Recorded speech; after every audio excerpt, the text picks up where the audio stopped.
I imagine people would be interested in the mechanics of how this worked. I really loved your specific chapter on that you titled "From Manuscript to Press," but then also the chapter after it on bibliographic details. Could you describe some of these features that are useful in uncovering the research that is necessary? Because some folks might say, well, we have one printed edition, so as long as I have a copy of that, I'm good to go. I know what that edition said, but you describe something called a stop press variant, which makes it even more complicated, where you have to do some extra legwork even to find out what that printed edition meant, even if you have a copy. This is very true. Being able to step back and look at these authoritative editions requires more than just simply a resource to a single copy, because as you alluded to, there's this process called the stop press variant, in which the printer would set up the type and would begin printing. And they would be printing away. Meanwhile, somebody would take one of the sheets and start reading it. And as they would start reading it, if they found an error, they would stop the press, open up the form, make the correction, tighten the form, and then continue printing. But in the meantime, depending on how serious an error it was, they often would let it go unchanged.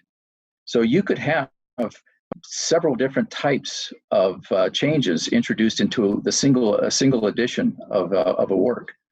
And so we see this in things like the larger catechism.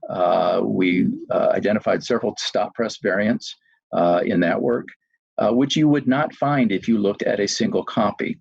So that really introduces one of the more tedious parts of multiple copies of each text.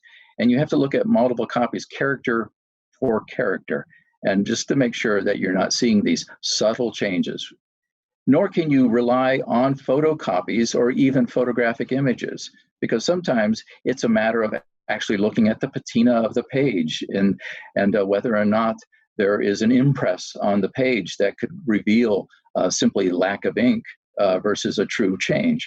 So these are little details that are necessary and able to make that assertion, that this is the text as it was presented by the assembly. And your critical edition here, we can talk further about the way it's laid out in a minute, but it certainly has an apparatus, and you've included these notes. So it's not as if we just have the text, this is the best critical text, period. But much like we have with critical editions of the Greek New Testament, for example, there's an apparatus that describes the differences, and then you provide a grading as to which is most likely to be the correct or most authoritative, right?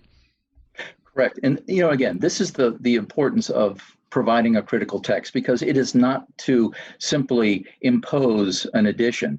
It's to engage those who are involved with the text, so that when we see variations between editions, when we make changes or introduce changes, we want to make sure that the reader is fully aware of what changes that were made and why they were made.